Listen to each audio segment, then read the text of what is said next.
but my name is Linda Millis. So, as he said, I'm the VP for Industry at AFCEA. I want to just thank all of you for coming and for hanging with us and showing up on day 3. We really appreciate you doing that.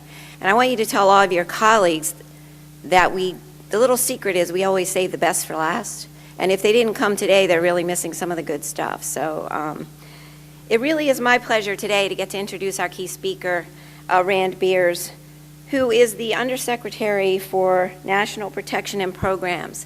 He was appointed to that position by Secretary Napolitano in June of 2009. And there he oversees a whole bunch of stuff. You know, the Federal Protective Service, that's the practically the police force of the Department of Homeland Security, cybersecurity and comms, infrastructure protection, and the U.S. visit program, and the risk management and analysis. So he has a very, very large portfolio, as you can see. And Rand has had a really distinguished career and has served in a couple of combat zones. First, in Vietnam as a Marine Corps Rifle Company commander, and second, several tours in the White House on the National Security Council, which is probably a more dangerous combat zone. And when he was on the National Security Council, or the National Security Staff, as we now call it, he served in things like the counter-narcotics, counterterrorism, and intelligence. Most of his federal career, though, was in the State Department, both in the Foreign Service and as a civil servant. He retired from the government in 2003 and ran a think tank called the National Security Network, and is also a lecturer at the Kennedy School at Harvard. So as you can see, he's kind of had the hat trick of experience, since we're going to go with the hockey thing, right? You know, with the government, the private sector, and academia. So it was when Rand was out of the government in 2003 when I started working with him, and we worked together on the Markle Foundation National Security Task Force. And Shemendra Paul mentioned that yesterday, where we did a lot of reports on information sharing. But as Rand mentioned to me this morning, he has realized he is a government lifer, so he didn't stay out of the government very long. He was convinced by the Secretary to come back in 2009. It was probably one of the wisest decisions that the Secretary has made to ask Rand to come back, because he is eminently qualified for that position, and we're really lucky to have him. So with that, Rand, I don't want to take up any more time because you came to hear him speak. So thank you very much, because we know how busy you are, and we really appreciate your coming today. Thank you. Thank you, Linda.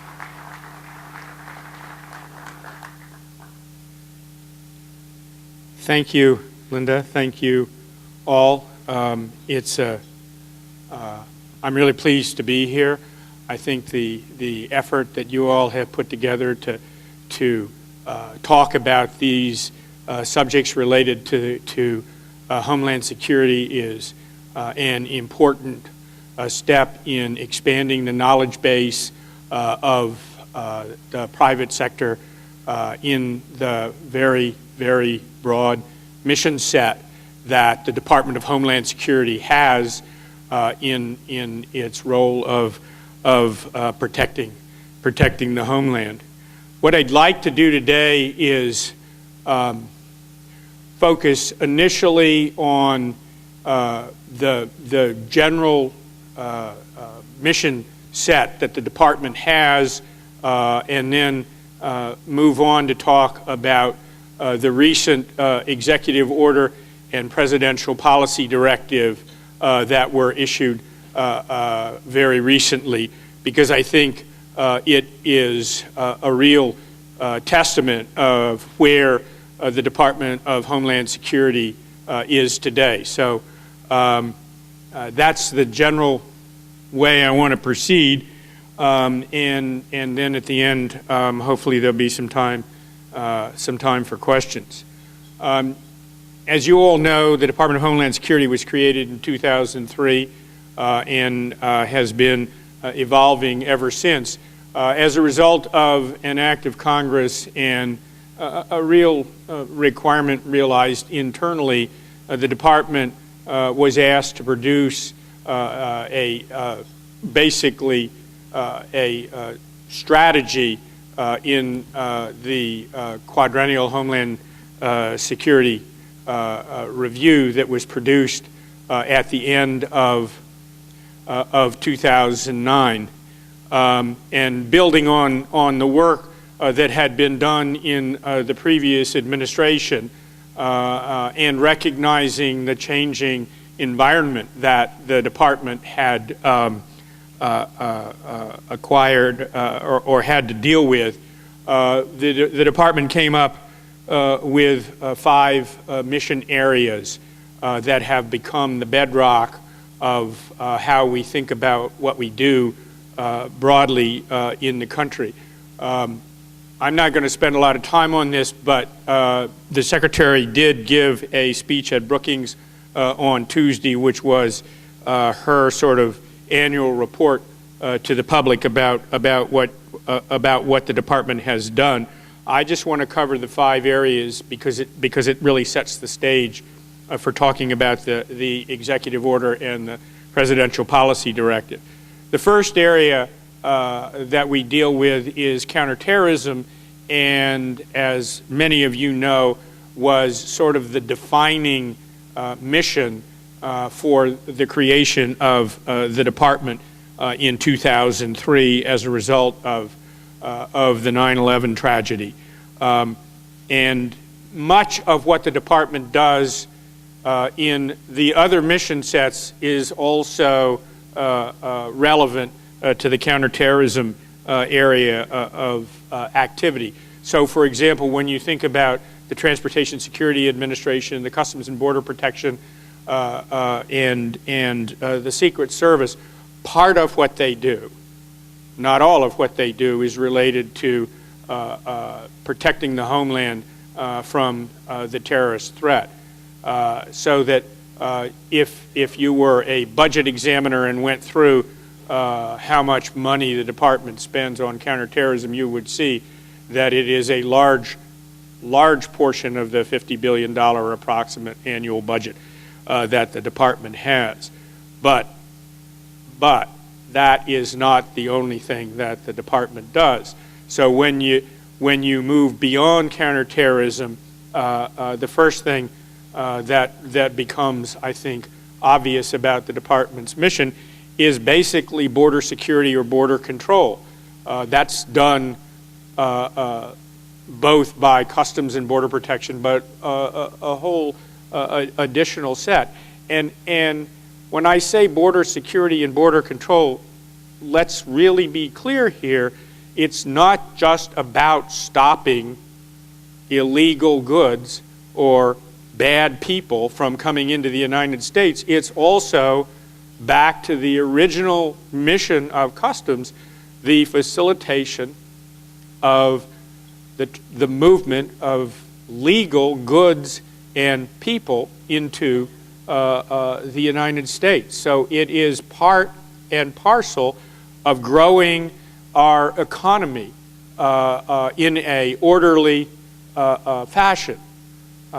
So a lot of people only view Customs and Border Protection as preventing bad people from coming in, but they're also responsible for the free flow of goods and services, and one need only stand on the southwest border and watch the flow of vegetables and fruit into the United States that we consume to recognize how important that is and how timely it has to be in order that those commodities in fact make it to the marketplace and onto the tables of our society before the vegetables and fruit are no longer consumable because they've been sitting around for too long. An essential element of what we do. The third area is immigration enforcement, and we've had a lot of very recent discussion about that in the press about detention. But the point I want to make here, as one thinks about this, is one, it's an effort to ensure public safety within the United States by ensuring people who are not supposed to be here are not, in fact, here.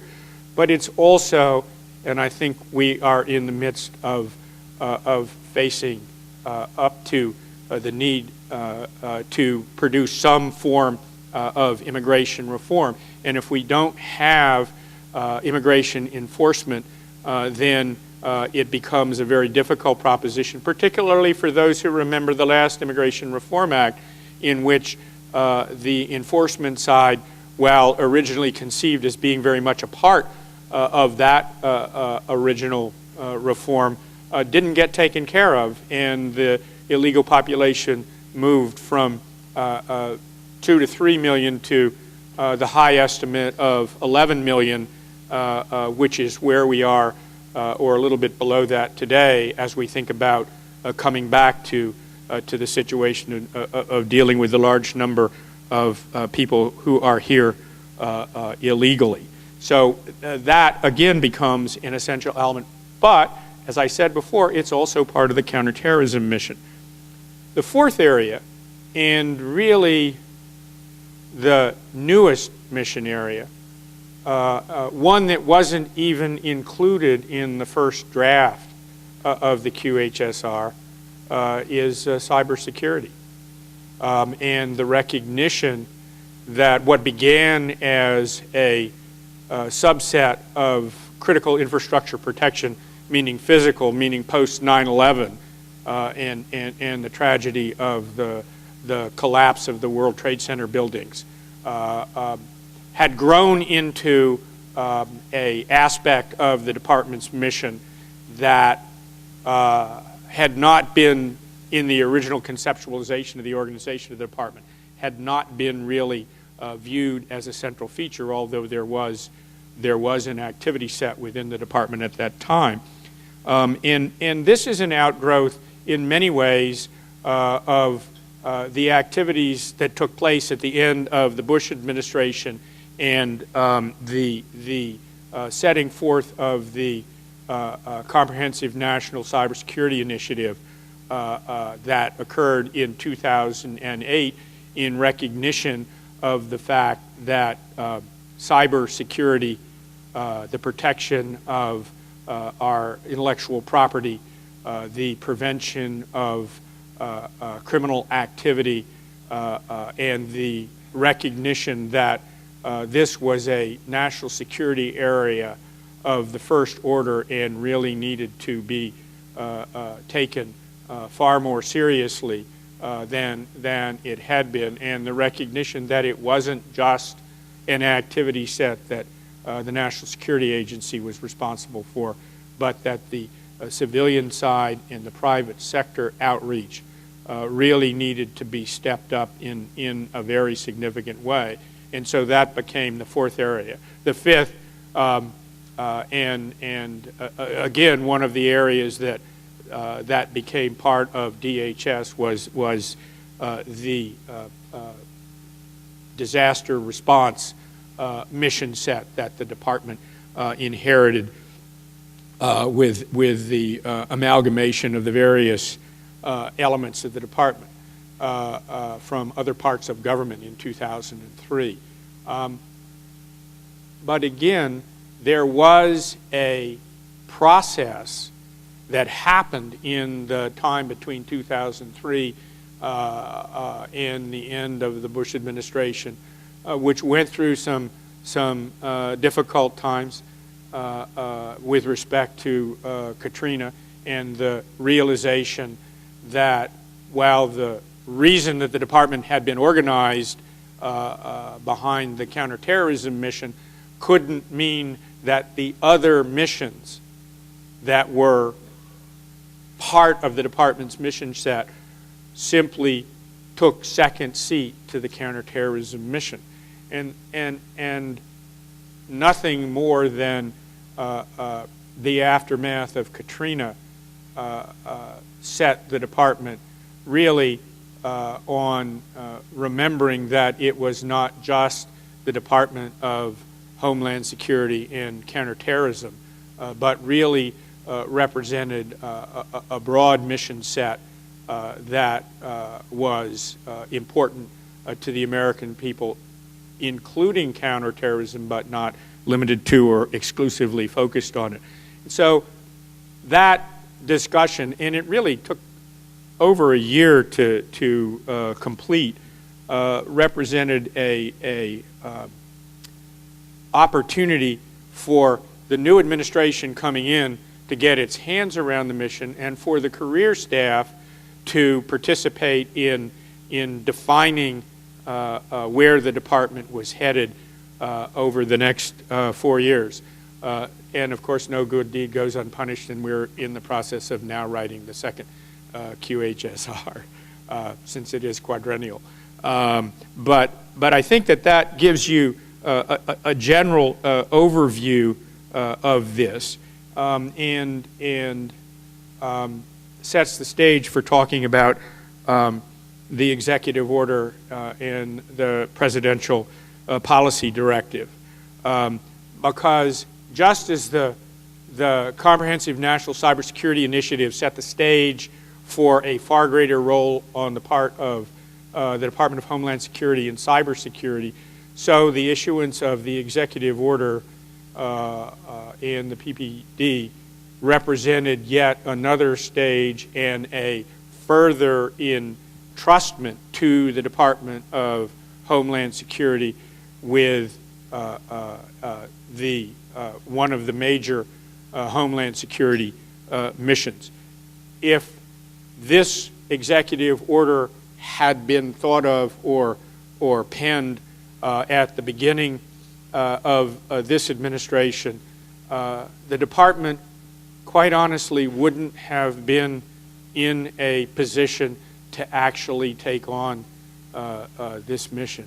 The department is and will be for some time evolving from its original organization. But for those of you who were in the department at the end of the Bush administration and the beginning of the Obama administration will know that the capacity in cyber security within the department was relatively limited, and despite the good work that was being done, considerably undermanned. We basically have grown from about 100 people taking on this activity set to over 400 in the course of the last 4 years. Those are not large numbers, but when you think about the growth of an organization that quadrupled over that period of time, that's a pretty significant growth and learning curve for the department. But I think that the discussions that we've had, both about trying to define a legislative vehicle to expand the responsibilities of the Department of Homeland Security in cyberspace, and then the executive order, have really been a defining activity. And I think that process of trying to craft the legislation and the writing of the executive order demonstrate that. So let me now move on to the executive order and the policy directive, and try to convey to you what we are trying to do and how we are intending to do it. The first thing you need to understand is that these two documents are not separate. They're really part and parcel of a whole of government and whole of society concept. The executive order is focused on cybersecurity, but the presidential policy directive on critical infrastructure protection takes the cybersecurity element and places it within a broader context of critical infrastructure protection, in the sense that cyber and physical critical infrastructure are intimately linked with one another. Let me just give you two very obvious examples. If there was a cyber attack on a SCADA system dealing with electricity, the shutdown of the grid or portions of the grid would mean that there was no power and or no water, which would mean that physical infrastructure would be in a critical mode of operation without the support that water gives to power generation and life, and that electricity gives to the day-to-day operations, including cyber. Alternatively, as we have seen, and we have seen recently in Hurricane Sandy, if a natural disaster affects power generation, as it did in New York, it also means that communications and cyber activity is stalled, which means that what that generates in terms of economic activity is also affected. So the notion that they are somehow unlinked and can be dealt with separately is something that the President and we in the government thought was essential to remind everybody and to stand up the ability to take on both of these tests and assure that they were being done well. So while we talk about cyber a lot today because of a variety of activities that have gone on or are ongoing with respect to distributed denial of service attacks against our banking industry, or the intellectual property theft that was exposed recently by Mandiant and the intellectual property theft strategy that the administration announced in roughly the same time frame, have gotten a lot of attention. It's important to remember that cyber and physical are interrelated, and that's really the intention here of these two companion pieces. The cybersecurity activity, for those of you who had any involvement in the effort to craft legislation, is an effort to find a way to upgrade the cybersecurity of both the federal government, the state and local governments, and the private sector, and to do it in a way in which all of those elements of our society are participants in the crafting of the solutions to the cybersecurity problems that we face today. That was a part of the legislative effort, and that is clearly at the heart of the executive order. There was concern at the time that the legislation was originally put forward by the administration, and the bills that the Homeland Security and Government Affairs Committee in the Senate produced, that there was a overemphasis on regulation or a effort to force the private sector into doing things that didn't allow them to be able to produce their own solutions.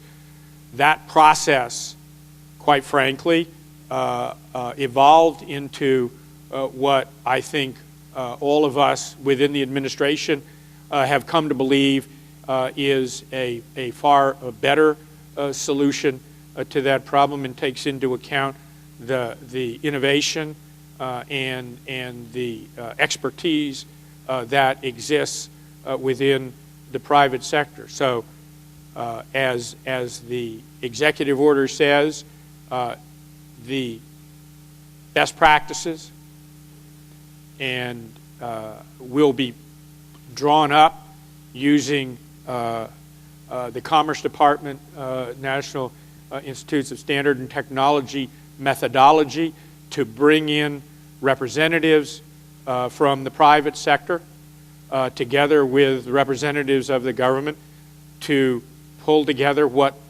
would amount to a general set of best practices that would work for the entirety of the economy, and then specific sets of best practices that would be relevant to the various sectors and subsectors of the economy. This is not going to be an easy task, but it is something that I think we need to do, and again, one need only to read the Mandiant report that occurred, that was published a week ago to understand one element of why we need to do this. One need only to look at the distributed denial of service attacks on our financial sector, which are, at this particular point in time, a nuisance, but are representative of other things that might occur. And in that space, I think we have to understand that it is, in fact, a time to act and to recognize that the elements of our cyber environment are so closely linked that if we don't do a job of trying to make those security best practices pervasive in our critical infrastructure, the entry in one point of vulnerability represents a broader threat to society. Now, I'm not here to suggest that cyber Armageddon is about to happen, but I think we've got enough of a warning here that the issue of concerns about cybersecurity is not being overhyped. And I think it's time that the good work that many of you have already engaged in is spread more broadly across our government at every level and our private sector in order to ensure the security and stability of our economy and our way of life. Obviously, just the creation of those best practices isn't a sufficient element by itself. It's necessary but not sufficient. And so other parts, things that Linda worked on for a long time, such as information sharing, are essential elements of being able to do this. The best practices don't work unless information moves across our economy. When new threats and new types of threats manifest themselves so that everybody can take advantage. And that's not just unclassified information. That's also going to require some degree of the movement of classified information as well. For those of you who have dealt with these problems, it's simple. You put out a piece of unclassified information and you tell people they ought to act on it. So what? It's so bland that the need to move on it isn't necessarily apparent. So you have validators who have security clearances who know what that piece of information means and why it's important enough to take care of it. So part of what we are embarking on is increasing the number of people who have clearances at the highest level in order that that information can be provided to them in the private sector in order that they can be validators to why a particular piece of unclassified information needs to be taken seriously. I know a number of you have had or still have clearances, but as we have discovered with a number of threats in cyberspace, when we have gone out to the electric sector, for example, we have had to do one-day clearances for people in order to have that information provided at the classified level to the senior executives in the electric sector. We have to be in a better position than that, and that's what the executive order has asked us to do, and that's what we're going to try. To do with respect to distributing that information. In addition to that, we are going to work together with the private sector to identify those critical cyber nodes that exist within the country. We had done a critical infrastructure list for physical infrastructure. That was an early mission of the department. That set of infrastructure are not necessarily the same thing as the cyber elements of our economy. And so in order to know where we need to be focusing our efforts, one of the things that we will do as a result of the executive order is develop a list together with the private sector of what are the critical cyber infrastructure elements in our economy. That's basically the heart of the executive order. We would still very much prefer legislation.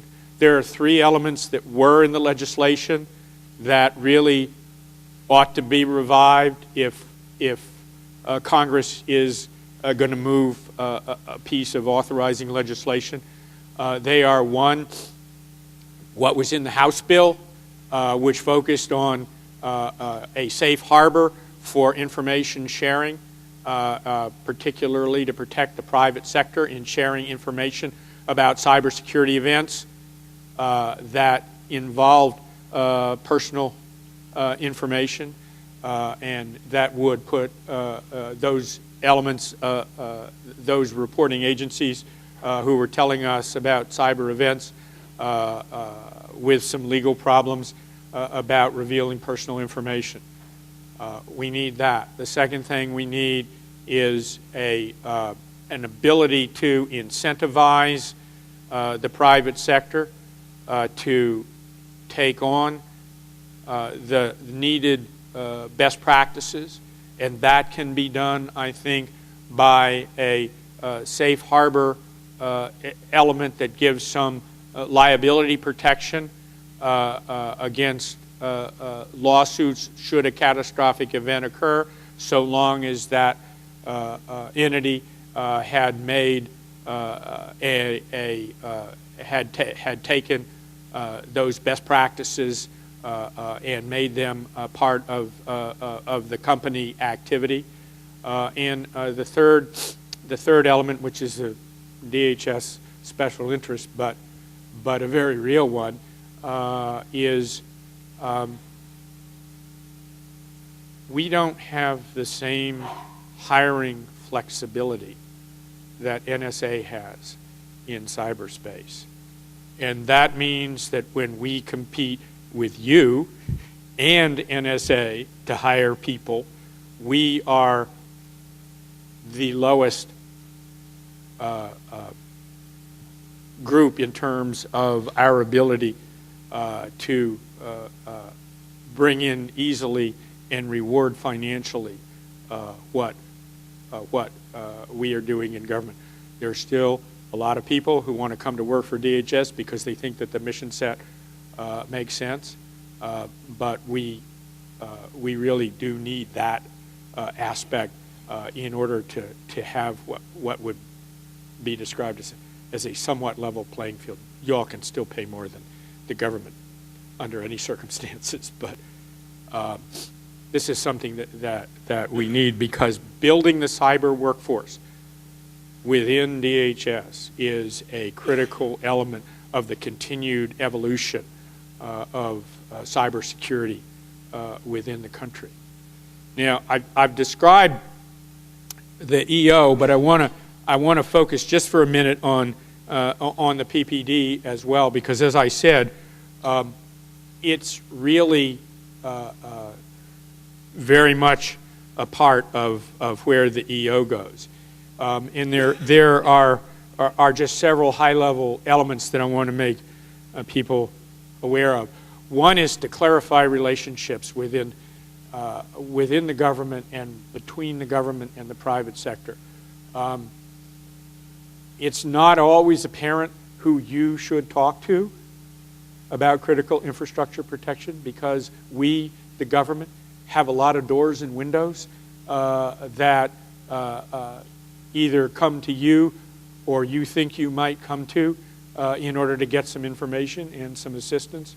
And we need to do a far better job between FEMA and the National Protection and Programs Directorate and our ops coordination effort to make sure that you are not bombarded when we are seeking information, and that you know where to come when you need information. And so one of the things that we have to do is clarify those relationships and roles and missions more clearly to ourselves and more clearly to you all. The second is to, again, enable information exchange in not just cyberspace, but also with respect to physical critical infrastructure, to get the information that we have about vulnerabilities and threats, and the information that you have about your infrastructure, and ensure that the wealth of data that exists in fact is accessible both to the private sector and to the federal government. And this is not, I'm not trying to say that therefore we're going to collect massive new elements of data. It's to find out where the data is that's already there and make sure that in fact it's linked. We had a small in-house meeting yesterday which reminded me again of how distributed and not necessarily linked the various databases that we have about physical infrastructure within the country exist. For those of you who have been in the intelligence community, you also know about the variety of intelligence databases that exist that have information that don't necessarily talk to one another, or only talk to one another if there's a very specific question asked, as opposed to the ability to analyze that data. The third element is to pull together a bigger, better set of analytic tools to take this information and do a better job of analyzing it, so that we have more information, more analysis that we can provide to you about how to think about or deal with some of the problems we face in protecting critical infrastructure. And then lastly, to take the National Infrastructure Protection Plan and the relationships that exist under that plan with the private sector, and step back and say, well, you know, we started that planning process a number of years ago. It's time to do a top-to-bottom review of that and ask ourselves whether or not there are elements of that plan that ought to be changed, new elements to the plan that ought to be brought forward, and validation of the elements of the plan that continue to make sense in terms of how we proceed. And then to ensure that the way that our relationships between the government and the private sector are set up, the 18 sectors, although the plan now makes it 16 in case you didn't read the plan, represent the best way to communicate, and at what level should we be communicating. As we have learned in both physical and cyberspace, the relationships that exist with the chief security officers and the chief information security officers of organizations is an absolutely vital relationship. But are we and those officials doing enough to ensure that the CEOs appreciate what the CISOs and the CSOs appreciate about threats and vulnerabilities. Because let's be candid, the only way that best practices are going to be adopted in cyberspace and vulnerabilities are going to be reduced in physical space is if the top executives in the private sector are invested in doing that and not simply being badgered, I know it never happens, by CISOs and CSOs to take measures. So this is an effort to try to ask ourselves, together with the private sector, what's the best way to move forward now in terms of reviewing and validating how we are going to move forward. So if I leave you with anything, I want you to realize that we in the government, and I know we've been saying this for a long time, are dependent upon you in the private sector to protect this country. This is not about things that happen overseas. This is about things that are happening or might happen in the United States. The Department of Homeland Security was organized with the notion that bad things happen here too,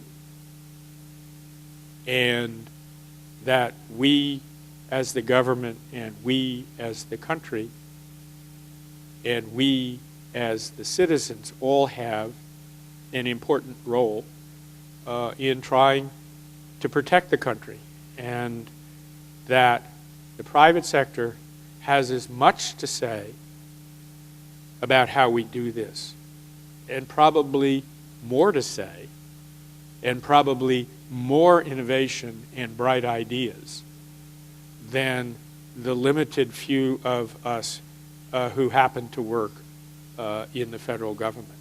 So it really is a genuine offer and plea for public-private partnership, which is the heart of what these two documents actually represent. Not the government telling you what to do, but us figuring out together how to do it. So I'm done preaching.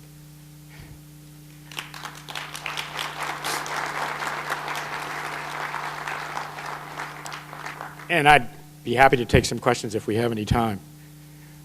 Good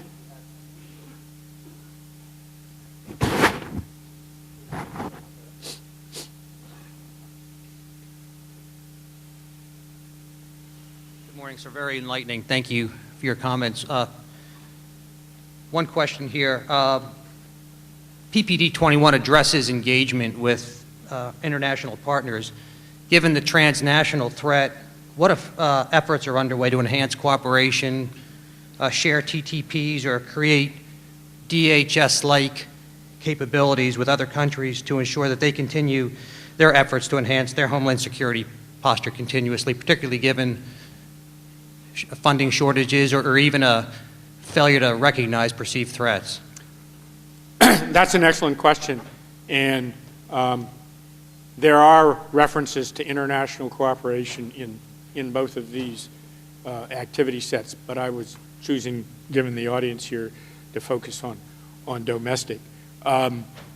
We have, in both areas, had dialogue, particularly with our European partners, either in the context of the EU or to a somewhat lesser extent in NATO, although that particular cooperative effort has just gotten a shot in the arm by the combination of a U.S.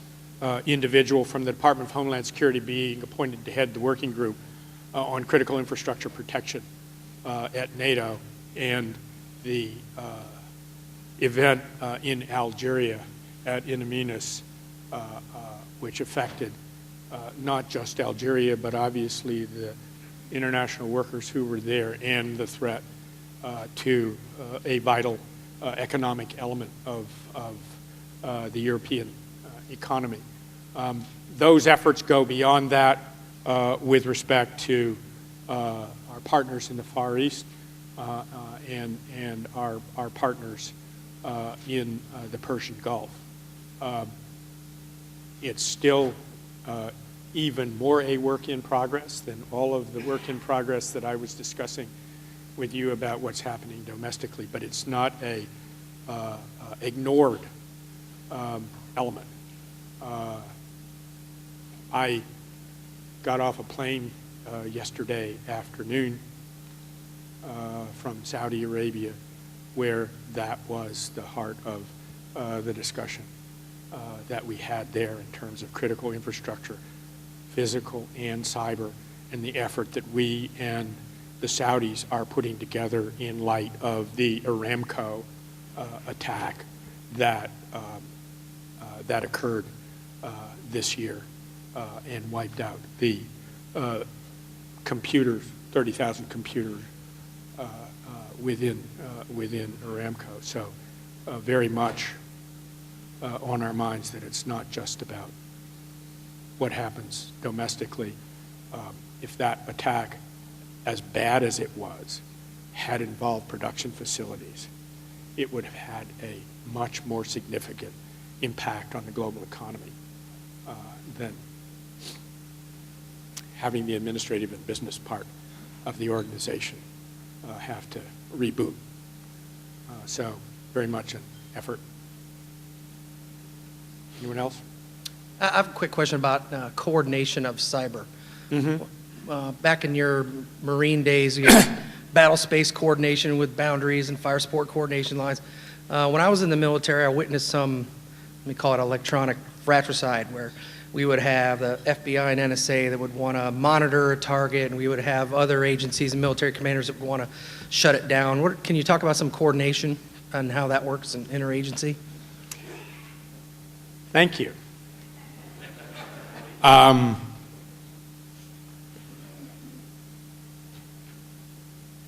What has basically happened over the last 2 years, building on things that had happened before, has taken, I would say,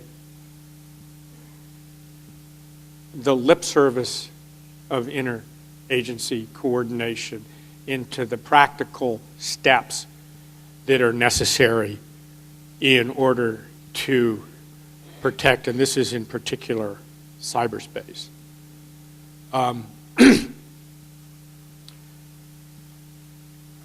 In some cases, NSA would get the phone call. In some cases, the FBI would get the phone call. In some cases, but fewer than either of those two, DHS would get a phone call about, we just had a cyber incident. Can you help us? What we have basically done is recognize that none of the three elements of this triad can provide the service by itself that needs to be undertaken as a result of a serious cyber incident. So let me describe two, and they were really kind of seminal first events of this new strategy. The first one was the NASDAQ intrusion, and the second one was the RSA intrusion. What happened, basically, was that, well, even a national security event in cyberspace is also a crime And the FBI has a role and has forensic analysts who can analyze what was going on. Even though NSA can probably do, based on intelligence, the best look at attribution, particularly if attribution involves a nation state.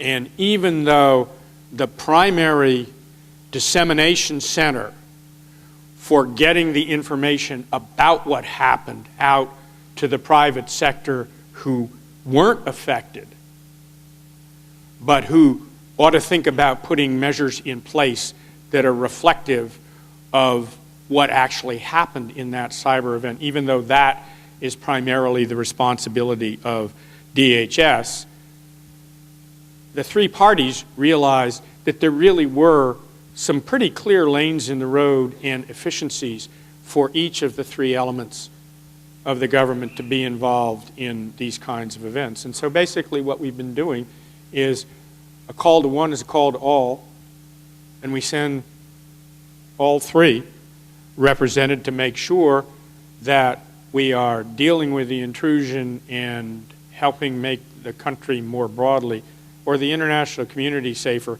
by the results of the analysis and what you can do to mitigate and or prevent a similar event in another location in the country or globally. So I think that's probably the best real-world practical indication, and that's the way we operate now. The Department of Homeland Security and the Federal Bureau of Investigation and NSA, together with OSD, meet at the top about once a month to talk about this issue and to make sure that the sometimes lower-level turf-conscious individuals within our federal bureaucracy are in fact getting the mission notion that we actually work together instead of separately. I know that those of you who've been in government know that that's seldom the case, but Secretary Napolitano and Director Mueller and General Alexander and Ash Carter thought that maybe we better just make sure that everybody gets that message as a result of the fact that they know that these meetings take place and cyber is the subject of those meetings. So that's a really good question. It's not done. This practice is going to have to go on for a generation. Anyway, thank you.